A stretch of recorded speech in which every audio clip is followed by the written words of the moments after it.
오늘 말씀은 누가복음 18장 35절부터 43절 말씀 보겠습니다. 대독합니다. 여리고에 가까이 가셨을 때에 한 맹인이 길가에 앉아 구걸하다가 무리가 지나감을 듣고 이 무슨 일이냐고 물은데 그들이 나사렛 예수께서 지나가신다 하니 맹인이 외쳐 이르되 다윗의 자손 예수여 나를 불쌍히 여기소서 하거늘 앞서가는 자들이 그를 꾸짖어 잠잠하라 하되 그가 더욱 크게 소리질러 다윗의 자손이여 나를 불쌍히 여기소서 하는지라 예수께서 머물러 서서 명하여 데려오라 하셨더니 그가 가까이 오매 물어 이르시되 내게 무엇을 하여 주기를 원하느냐 이르되 주여 보기를 원하나이다.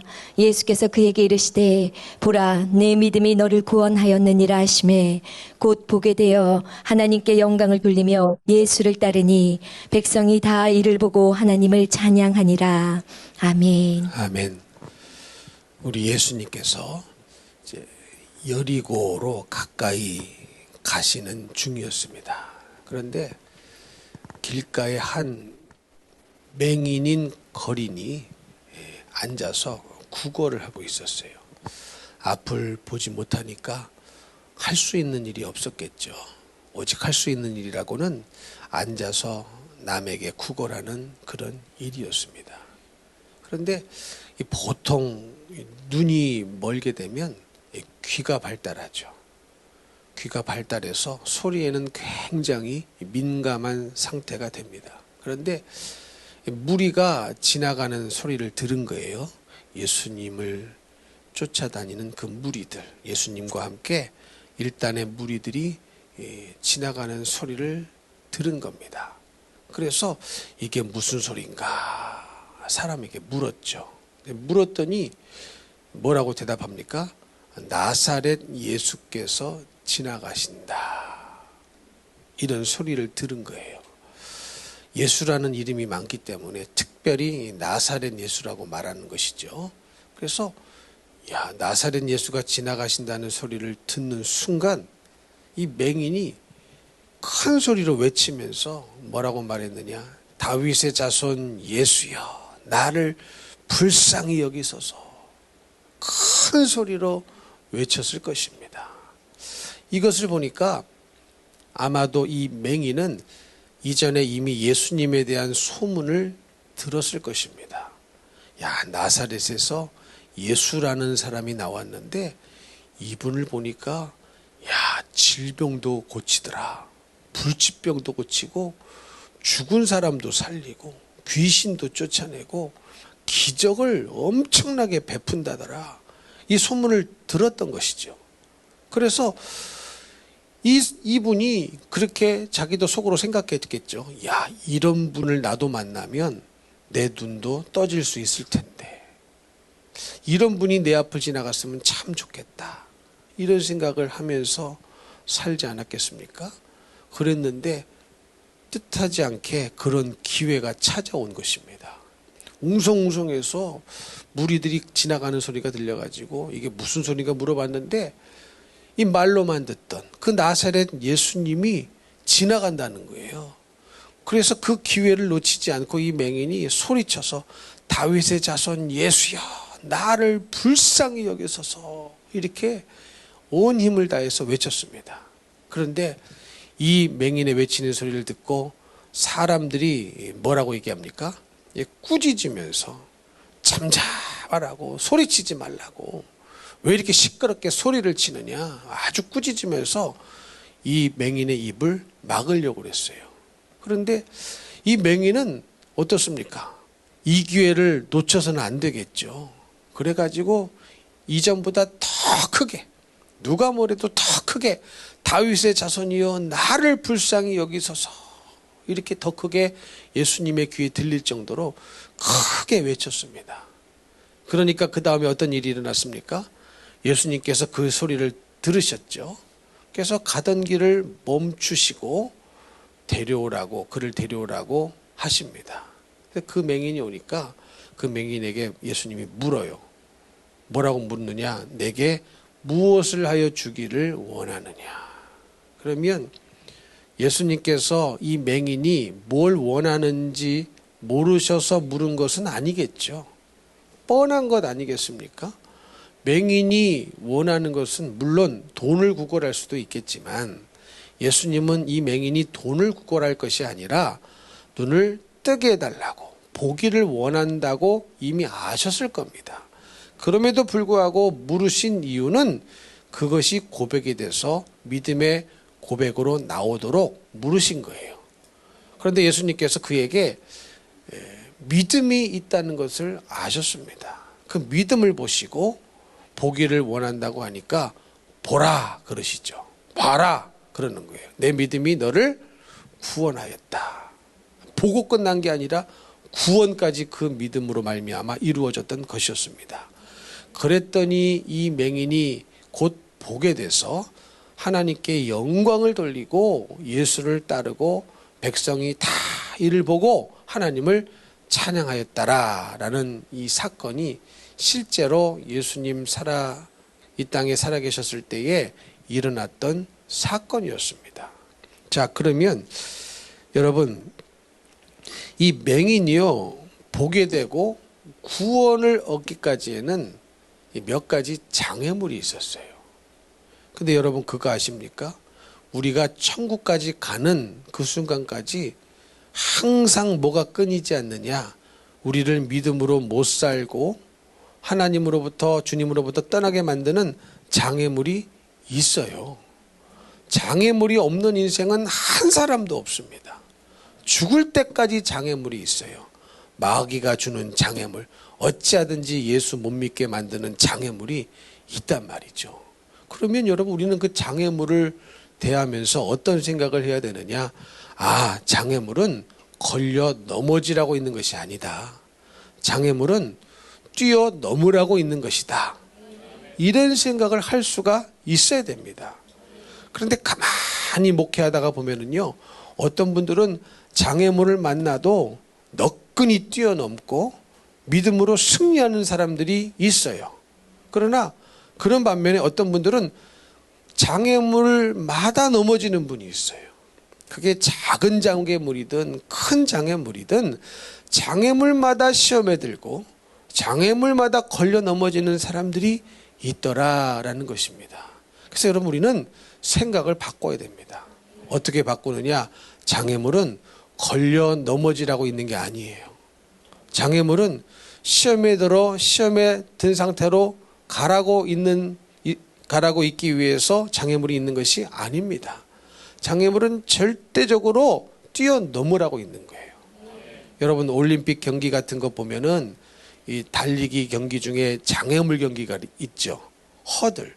그러면 열심히 막 달려가다가 앞에 장애물이 있으면 딱 뛰어넘어야 됩니다. 그러면 장애물이 하나 있고 끝나는가요? 계속 있어요.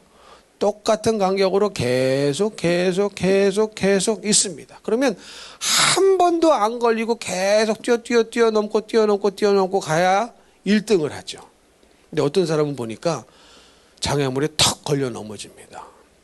그리고 어떨 때는 장애물만 흔들리고 그래도 뛰어넘어서 그 다음 장애물 향하여 가는 사람이 있는데 어떤 사람은 장애물과 함께 엉켜가지고 장애물과 함께 낮아빠지는 사람도 있더라고요. 그런 영적인 상태에 있는 사람도 있겠죠. 그런데 우리가 반드시 기억해야 될 것은 죽을 때까지 장애물이 있습니다.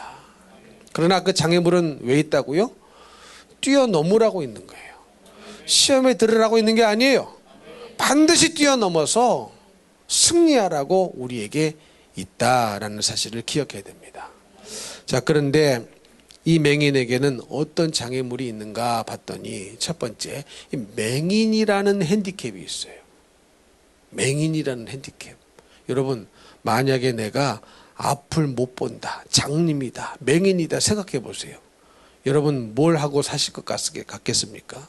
신세 한탄하고 아무것도 할 것이 없고 골방에 처박혀서 우울하게 살 사람도 있겠죠. 그런데 이 눈이 감겨져 있다, 앞을 못 본다는 것은 굉장한 핸디캡이고 장애물이지만 이것조차도 예수님 앞에 나아가는 그 마음을 막을 수가 없었습니다. 근데 여러분 우리는 어때요? 우리도 가끔 몸이 아플 때 있죠. 힘들 때 있죠. 피곤할 때 있죠. 이것이 우리도요 하나님 앞에 나오는 장애물이 될 때가 있어요. 육신의 질병, 육신의 아픔, 육신의 상처 이런 것들 때문에 하나님 앞으로 나오는 것이 막혀질 때가 있습니다. 장애물로 여기는 거예요. 그러나 여러분 그 장애물을 뛰어넘으셔야 됩니다. 이기셔야 됩니다. 다시 말하면 내가 몸이 아프니까 교회를 안 나와야 되겠구나. 이게 아니고 내가 몸이 아프니까 주님을 만나야 되겠구나.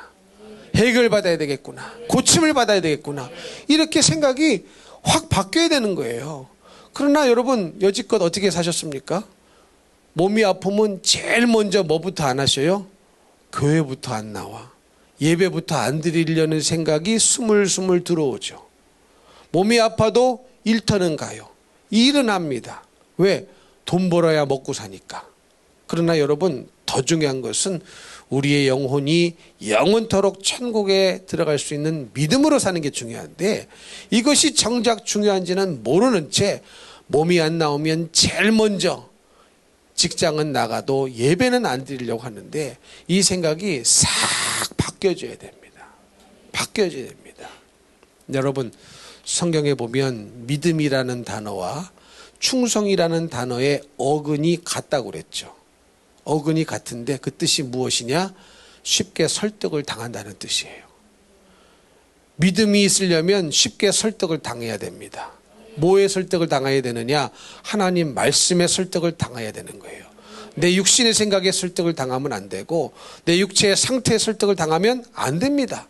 이 맹인도 앞을 못 보니까 얼마든지 낙심하고 절망하고 주님이 앞에 지나가신다 할지라도 그냥 앉을 수 있을 수 있었지만 이런 장애도 주님을 만나는 이 일생일대 기회를 놓치게 만들 수가 없었던 거예요.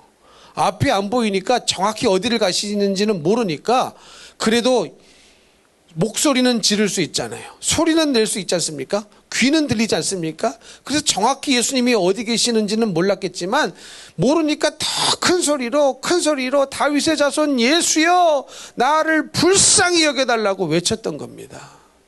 여러분 그래서 우리도요 육신의 몸이 아프실 때 내가 주저앉아야 되겠구나. 안 돼요. 내가 주님 앞에 나와야 되겠구나. 이렇게 생각을 바꾸셔야 됩니다. 그래야 주님이 나를 만나주시고 육신의 질병도 고쳐주시고 영혼의 질병도 고쳐주시고 우리를 새롭게 해주실 것 아니겠습니까? 지난번에도 말씀드렸듯이 간증을 통하여 말씀드렸듯이 저도요 한국에 와서 우리 사모가 하반신 마비가 왔을 때에 친구가 와가지고 어디에 부부 부흥회가 있는데 참석해보지 않겠느냐라고 말을 했을 때 저도 그렇게 생각했어요. 어떻게 생각했느냐? 내 아내가 아파서 참석을 못하겠다고 그랬어요. 아프기 때문에 못 간다고 그랬어요. 아프기 때문에 부흥회에 참석이 어렵다고 그랬습니다. 근데 그때 아내는 뭐라고 얘기했느냐? 아프니까 가야 되겠다는 거예요. 하나님이 예비하신 곳인데 내가 아파서 못 간다면 얼마나 이게 하나님 앞에 죄송스러운 일이고 안 되는 일이 되지 않겠느냐. 가겠다는 거예요. 차에 실려서라도 가겠다는 거예요. 여러분 같으면 가시겠습니까? 하반신이 불구가 됐어요. 마비가 왔어요. 움직일 수가 없습니다. 조그만 이런 물건 하나조차 들 수가 없습니다. 앉아 있을 수가 없어요. 그럼 우리는 어떤 생각을 하기 바쁘겠습니까? 내 몸부터 챙겨야 되겠다. 내 몸부터 추스려야 되겠다. 근데 여러분 그거 아십니까? 내 몸을 챙기는 길은 주님 앞에 나가는 거예요. 내 몸을 추스리는 가장 좋은 길은 주님 앞에 나가 찬송하고 기도하고 예배를 드리는 겁니다. 그래서 정말로 차에 싣고 갔는데 어떻습니까? 육신의 핸디캡, 육신의 장애를 안고 찾아갔지만 주님은 그 질병을 고쳐주셨습니다. 약도 안 듭니다. 주사도 안 듭니다. 의사도 못 고칩니다. 진통제를 먹어도 그 아픈 통증을 어찌할 수가 없었습니다. 그러나 그 육신의 장애물을 뛰어넘고 주님께로 가니 주님은 반드시 고쳐주시고 회복시켜주시고 새롭게 해주시고 이전보다 더 강건한 육체를 허락하여 주셨습니다. 여자에게 달고 다니는 그런 통증까지 싹 고쳐주신 하나님의 은혜가 얼마나 컸는지. 여러분 이런 은혜는 언제 받느냐? 육신의 장애물을 뛰어넘을 때 이런 은혜를 받습니다. 그래서 여러분 우리는 생각을 바꾸셔야 돼요. 내가 육신이 아파서 쉬어야 되겠다. 아니요, 주님께 나와야 참으로 쉬어집니다. 참 평안을 얻습니다. 믿으십니까? 생각을 바꿔야 돼요. 이전까지는 정말로요, 이 자리에 앉아 계신 분들 중에 그렇게 생각하면서 살아오신 분이 많으셨을 거예요. 내가 아프니 예배 안 드려야 되겠다. 힘드니 오늘 교회 쉬어야 되겠다. 피곤하니 내가 오늘 집에서 더 쉬어야 되겠다. 아닙니다. 이 생각이 깨져야, 이 생각이 바뀌어져서 주님 앞에 나오면 주님은 반드시 그 믿음을 보시고 일하여 주시고 치료해 주시고 역사해 주신다는 사실입니다. 이 맹인은 이 첫 번째 장애물을 이겼어요. 맹인이라는 장애물을 이기고 비록 앞은 못 보지만 입은 터져 있으니 있는 힘껏 예수님을 불렀던 것이었습니다. 그리고 이 맹인이 가지고 있었던 두 번째 주님을 만나기 어렵게 만든 장애물은 뭐였느냐? 사람들의 소리였어요. 사람들의 소리였어요. 여러분, 이 맹인이 얼마나 간절했습니까? 말로만 듣던 그 나사렛 예수님, 다윗의 자손이라고 믿은 그 예수님이 이제 자기 앞을 지나가신다는 거예요. 여러분, 오늘날은요, 뭐 누가 어디 있다 지구 반대편에 일어나는 일도 생방송 이 실시간 중계로 다 아는 시대 아닙니까? 누가 어디 있으면 다 알아요. 그러나 그 시대에는 라디오가 있습니까? TV가 있습니까? 몰라요. 아무리 이스라엘이라는 나라가 땅덩어리가 작다 할지라도 어디 계시는지를 모르는 겁니다. 기회가 없는 거예요. 알아야 찾아가지. 그런데 자기 눈앞을 지나가신다고 하니까 이게 얼마나 일생일대에 놓쳐서는 안 된 기회가 됐겠습니까? 그래서 자기는 젖먹던 힘까지 앞은 안 보이니까 어디 정확히 계시는지는 모르니까 얼마나 거리에 떨어져 있는지를 모르니까 자기가 할 수 있는 힘을 다해서 다윗의 자손이여 나를 불쌍히 여겨달라고 외쳤는데 앞서가는 자들이 그 심정도 모르고 막 시끄럽게 떠드니까 꾸짖어가지고 잠잠하라 그랬던 거예요. 근데 만약에 이 소리를 듣고 이 맹인이 주눅이 팍 들어가지고 소리를 안 냈다면 예수님이 그 소리를 못 듣고 그냥 지나가 버리실 것 아니었겠습니까? 근데 이 맹인은 굴하지 않았어요. 많은 사람들이 잠잠하라는 소리를 이겼습니다. 여러분, 이것은 우리에게 무엇을 가르쳐주고 있느냐? 여러분, 우리는요 주님을 만나는 데 있어서 누구 남 탓할 게 없다는 거예요. 누구 남 탓할 게 없다는 거예요. 나는 저 사람 때문에 교회 안 나옵니다. 나는 저 사람 때문에 시험 들었습니다. 모르긴 몰라도 아마 그런 말 다 한 번쯤 하셨을 거예요. 말은 안 해도 속으로 생각하는 분도 계셨을 거예요.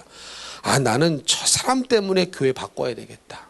나는 저 사람 때문에 시험에 들었다. 여러분, 물론 마음이 어려울 수는 있어요.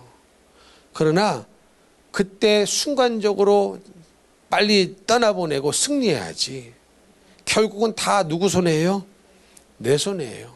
만약에 이 맹인이 아니 내가 이렇게 간절해서 다윗의 자손 예수여 나를 불쌍히 여겨달라고 큰 소리를 질렀는데 막 이 사람들이 꾸짖어 가지고 결국은 말을 못했다. 그리고 예수님이 못 듣고 지나가 버렸다. 그러면 누구 손해예요? 누구 손해예요? 자기 입을 틀어막은 그 사람 손해 아니에요. 다 자기 손해예요. 눈이 못 떠지는 자기 손해입니다. 근데 여러분, 신앙에는 그래서 항상 강조하듯이 때문에가 있어서는 안 됩니다. 나는 저 사람 때문에 이렇습니다. 요 사람 때문에 이렇습니다. 나는 남편 때문에 신앙생활 못하겠습니다. 나는 아내 때문에 신앙생활 못하겠습니다. 나는 저 사람 때문에 시험에 들었습니다. 이런 소리가 절대로 필요가 없어요. 여러분, 에덴 동산에도 보니까 똑같은 일이 일어나지 않았습니까? 아담과 하와가 선악과를 따먹었어요. 먼저 누가 따먹었어요? 남자가 따먹었어요? 여자가 따먹었어요? 분명히 여자가 먼저 따먹었어요. 여자분들 기도 많이 하셔야 됩니다. 여자분들이 기도를 많이 하셔야 돼요. 선악과를 먼저 따먹은 죄가 내게 있음을 알고 더 깨어 기도하셔야 됩니다. 그런데 참 기가 막힌 것은 하나님이요, 누구에게 찾아오셨어요? 하와에게 안 찾아오시고 아담 남자에게 찾아오셨습니다. 그런데 이 남자 아담은 뭐라고 변명을 늘어놓느냐? 하나님께서 나에게 주신 이 여자가 먹으라고 그래서 내가 먹었다는 거예요. 지금 누구 탓하는 거예요? 하와 탓하고 더 나아가서 하나님 탓을 하는 것 아니겠습니까? 하나님이 여자를 나에게 안 만들어줬으면, 하나님이 하와를 내게 안 주셨으면 내가 이 선악과를 먹을 일이 없었을 텐데, 다 지금 하와 탓하고 하나님 탓을 해봤지만 하나님이 그 말을 인정해 주셨습니까? 듣고 보니 그러네, 내 잘못이네, 아담아 미안하다 이러셨어요? 그러지 않으셨습니다. 그러지 않으셨어요. 우리도요, 이런 것에 사과할 필요가 없어요. 무슨 말씀인지 이해가 되십니까?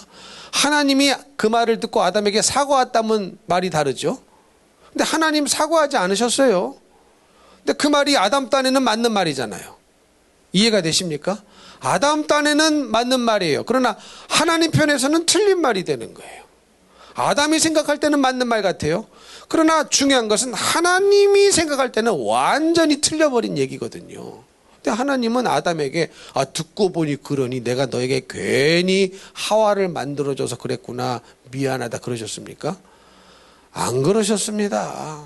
왜 그러느냐? 그런다 할지라도 선택권은 자기 자신에게 있는 거거든요. 믿으십니까? 하와가 비록 선악과를 딱 따다가 가져오면서 남편이요, 잡숴보소 했어도 하나님 아버지가 이것 먹으면 정령 죽는다고 그랬어. 이 여편네야, 너 정신 차려. 지금 이게 웬 말이냐? 이 돕는 배필로 창조를 했는데 네가 나를 살리는 쪽으로 도와야지 죽이는 쪽으로 도우면 되겠냐? 너 벌써 먹었어? 뱉어! 토해내! 손가락 입에 팍 넣고. 소화가 됐다면 회개해야지. 하나님 앞에 우리 회개하자. 그랬으면 여러분 인류의 역사가 달라지지 않았겠습니까? 그런 선택권이 아담에게 있는 거예요. 아무리 줘도 안 먹을 선택권은 자기에게 있는 거거든요. 이해가 되십니까? 하나님은 그걸 보시는 거예요. 누가 아무리 뭐라고 그래도 믿음이냐 불신이냐 시험이냐 통과냐, 그 선택은 내가 얼마든지 할 수 있는 겁니다. 그러니 우리는 제발 저 사람 때문에 내가 믿음이 없습니다, 저 사람 때문에 교회를 못 나오겠습니다, 말할 필요가 있어요 없어요? 없습니다. 그 말하면 그 말은 곧 뭐라고요? 나는 짱구입니다. 그 말인 거거든요. 여러분 한번 얼마나 이 장애인 입장으로서 이게 눌리는 얘기겠습니까? 멀쩡한 사람들이 막 뭐라고 했어요? 잠잠하라고 꾸짖으니까 꾸짖었답니다. 그냥 좋게 잠잠하라고 말한 게 아니에요. 막 꾸짖으면서 시끄러우니까 자들이 앞서가는 자들이 한 사람이 아니에요. 복수의 사람들이 막 누른 거예요. 근데 거기에 눌려가지고 자기가 입을 쏙 다물어 버리면 그 손해는 누가 져요? 그 사람들이 손해보는 거 아니에요. 자기가 손해보는 겁니다. 자기가 손해보는 거예요. 이해가 되십니까? 그런데 이 맹인은 이 두 번째 장애물도 뚫고 예수님을 기필코 만났습니다. 그런데 제가 생각해 봤어요. 이게 장애인의 입장으로서 쉽지 않았을 텐데 왜 이 장애인은 이런 장애물이 있음에도 불구하고 예수님을 만날 수 있었을까 생각해 보니까 이 장애인은요, 이 맹인은요, 자신의 불쌍한 신세에 대한 처절한 인지가 있었던 거예요. 내가 너무 불쌍한 인재. 그래서 예수님께도 뭐라고 말합니까? 다윗의 자손 예수여 나를 불쌍히 여겨달라고 한 거예요. 불쌍히 여겨달라고 한 거예요. 그러니까 자기 자신의 불쌍함에 대한 철저한 처절한 인지가 있으니까 이것이 절박해가지고요, 누가 뭐래도 누가 나를 눌러도 나는 기필코 예수님을 만나야 된다. 예수님을 만나야 눈이 떠진다. 예수님을 만나면 구원을 받는다. 이 믿음이 있었던 거예요. 여러분 우리도요, 교회를 나오실 때 예배를 드릴 때 이런 불쌍함에 대한, 내 영혼육의 불쌍함에 대한 처절한 인지가 있어야 됩니다. 처절한 인지가 있어야 돼요. 여러분 목회하다 보면요, 정말로 불쌍해 보이는 이 성도 이 사람이 있어요. 너무너무 불쌍하다. 근데 자기는 몰라. 자기는 뭐 잘 먹고 잘 사니까 좋은 옷 입고 좋은 차 타고 남부럽지 않게 살고, 그런데 믿음이 없어요. 뭐 직장도 반득하고 꼬박꼬박 돈 들어오고, 근데 믿음이 없어요. 자기가 자기 자신을 절대 불쌍하다고 생각을 하지 않습니다. 근데 여러분, 믿음 없으면 어디 가야 돼요? 죽은 다음에 어디 가야 돼요? 지옥에 가야 돼요. 그래서 불쌍한 거거든요. 그래서 불쌍한데 정작 그 불쌍함을 자기 자신이 느껴야 되는데 자기 자신은 못 느끼는 사람들이 많다는 겁니다. 많다는 거예요. 살만하니, 재산이 있으니, 물려받은 재산도 있고, 삶이 평안하니 자기 영혼에 지옥 갈 믿음이 없다면 지옥 가야 되는데, 예수가 없다면 지옥 가야 되는데 자기 영혼의 불쌍한 신세를 모르는 겁니다.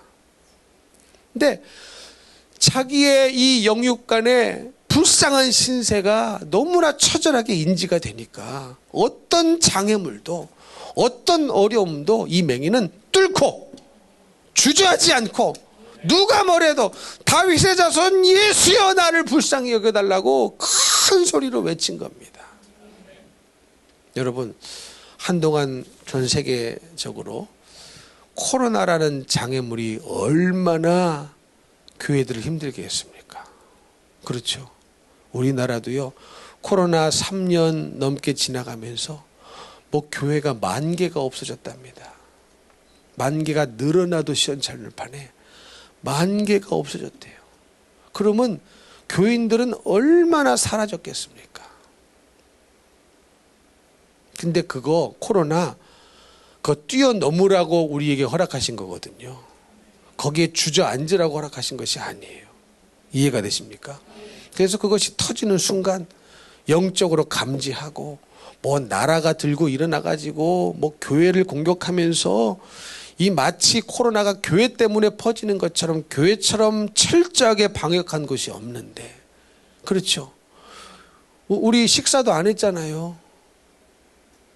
그렇지 않습니까? 그리고 앞만 보고 이렇게 예배를 드리고 간단 말이죠. 그러면 교회처럼 안전한 곳이 어디 있습니까? 그래도 직장은 다 가셨잖아. 근데 왜 교회는 못 나오게 하냐고. 직장을 가면은 다 앞만 보고 일하시나요? 앞만 보고 일합니까? 서로 책상 마주 보고 얘기하면서, 또 점심시간에는 또 마스크 내리고 다 같이 먹으면서.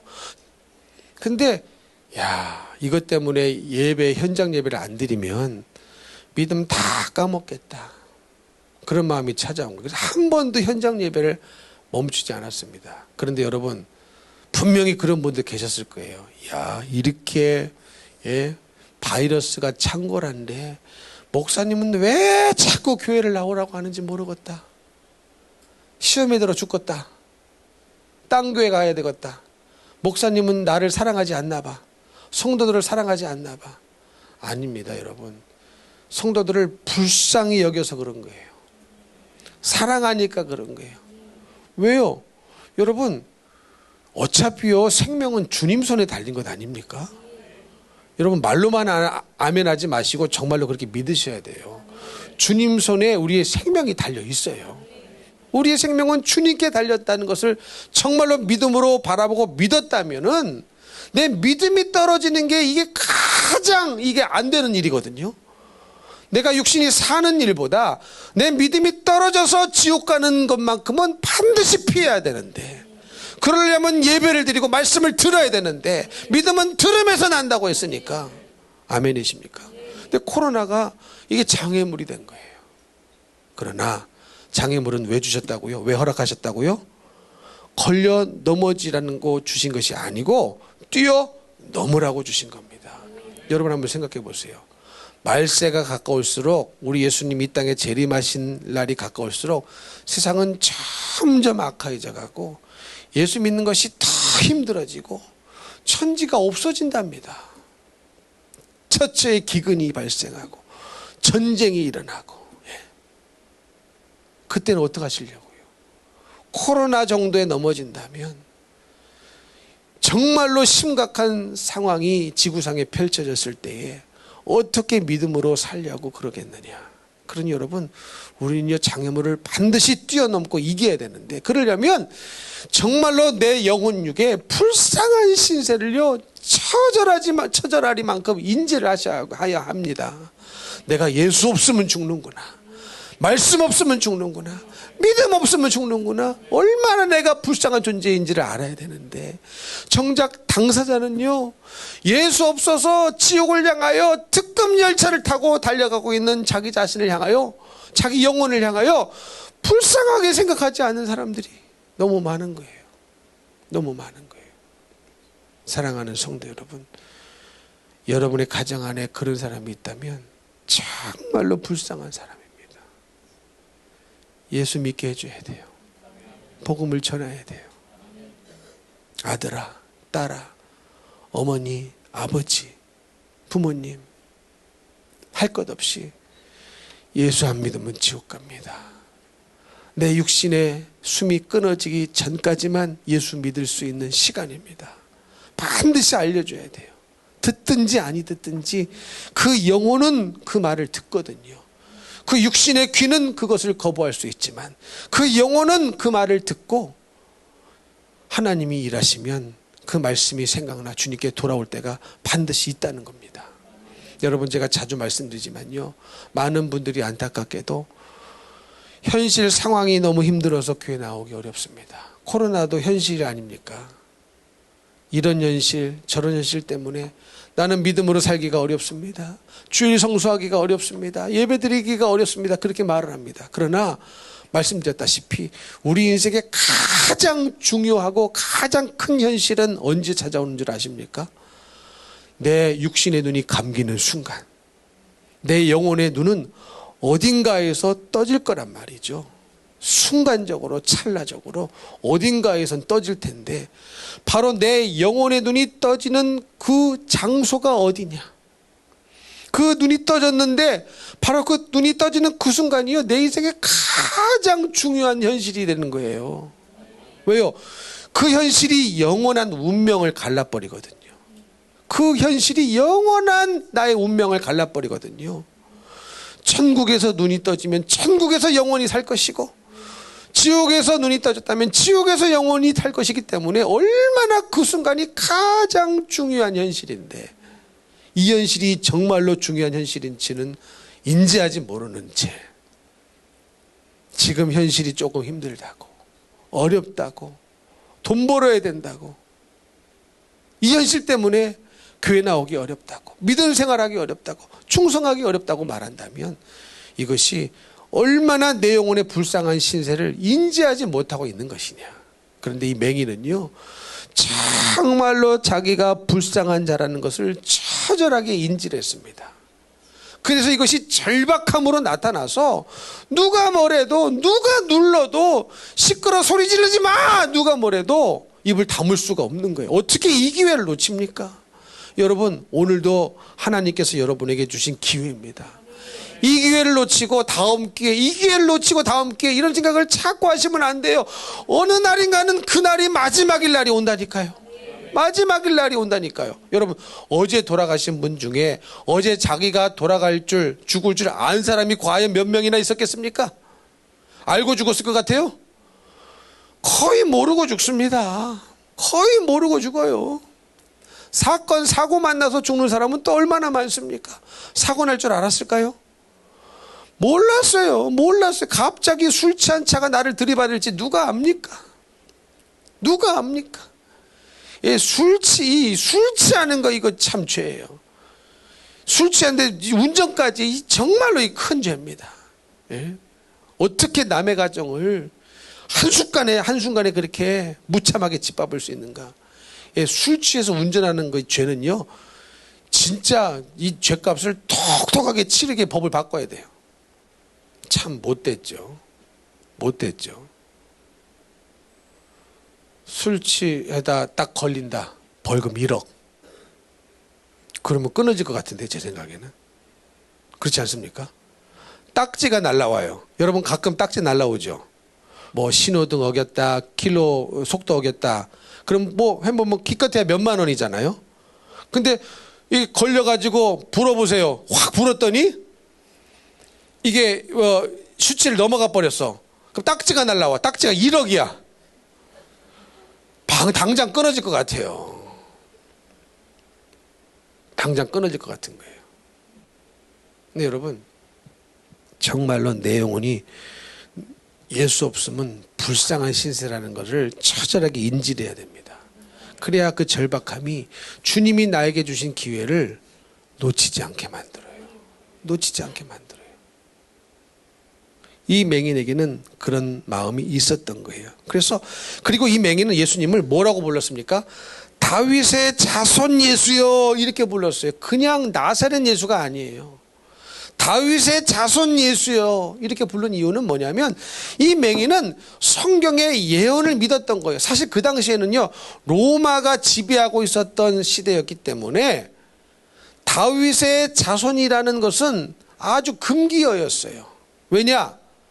다윗의 자손에서 메시아가 날 줄을 이스라엘 백성들은 다 알고 있었거든요. 그런데 누가 나타났는데 저 사람이 다윗의 자손이다, 그러면 이것은 정치적 호칭이 돼버리는 거예요. 그러니 함부로 알아도 발설할 수가 없는 아주 금기시 여겼던 호칭이었거든요. 그런데 이 맹인은요, 눈에 뵈는 게 없으니까 뭐 정치적인 호칭이든 뭐든 예수님이 다윗의 자손이라고 외친 겁니다. 이 말은 성경의 예언 그대로 이새의 뿌리에서 메시아가 난다는 것을 확실히 믿고, 이분이야말로 메시아구나, 이분이야말로 하나님의 아들이구나, 이분이야말로 그리스도시구나 확실히 믿었던 겁니다. 그러니까 다윗의 자손 예수여, 예수여, 이렇게 외칠 수가 있었던 것이었습니다. 두 번째 외칠 때는 뭐라고 외쳤어요? 예수님도 아니고 다윗의 자손이요, 이렇게 외쳤어요. 확실히 뭘 붙잡은 거예요? 성경의 말씀을 붙잡은 거예요. 성경의 예언을 붙잡은 거예요. 다윗의 자손이라는 이 확실한 믿음이 예수님께 두고 외쳤던 것이었습니다. 이 믿음이 맹인으로 하여금 눈이 떠지게 했고 구원받게 했습니다. 그런데 여러분, 이 맹인은 여기서 끝나지 않아요. 자신의 불쌍한 신세를 해결받고 끝나는 것이 아닙니다. 마지막 43절을 읽어보니까 이 사람이 보게 됐어요. 그렇죠? 그럼 보통 사람 같으면요, 그냥 내 문제 해결받았네, 거기서 끊쳐버려요.